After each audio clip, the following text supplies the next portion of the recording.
C'était une décision très attendue et un tournant dans l'affaire. Comme l'a décidé la Cour d'appel de Paris lundi 27 février 2023, Pierre Palmade devrait être placé en détention provisoire après avoir provoqué un grave accident de la route alors qu'il conduisait sous l'emprise de stupéfiants. Samedi, le comédien avait été victime d'un AVC. Reste maintenant à savoir si ce placement en détention, un mandat de dépôt ayant été émis, pourra être appliqué immédiatement. La mise en œuvre de ce mandat relève désormais de la compétence du procureur de la République près le tribunal judiciaire de Melun, auquel il va être transmis accompagné de la décision immédiatement exécutoire, a précisé la décision de la Cour.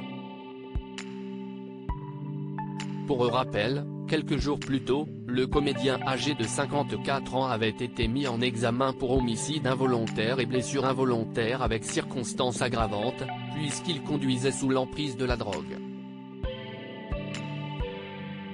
Le juge des libertés et de la détention du tribunal judiciaire de Melun avait alors décidé de ne pas placer l'humoriste en détention provisoire, mais de le laisser sous bracelet électronique dans un service d'addictologie de l'hôpital Paul Brousse, dans le Val-de-Marne.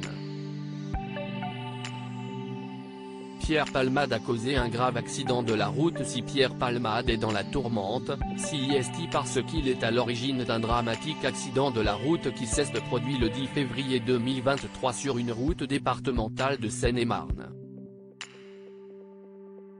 Il s'est déporté sur la voie de gauche et a percuté de plein fouet une voiture qui arrivait en face. Conséquence de l'accident, 4 blessés graves, dont lui. Si le comédien semble être tiré d'affaire, ce n'est pas le cas des autres victimes. Une mère de famille enceinte a perdu son bébé, et un père et son fils âgé de 6 ans sont toujours dans un état grave.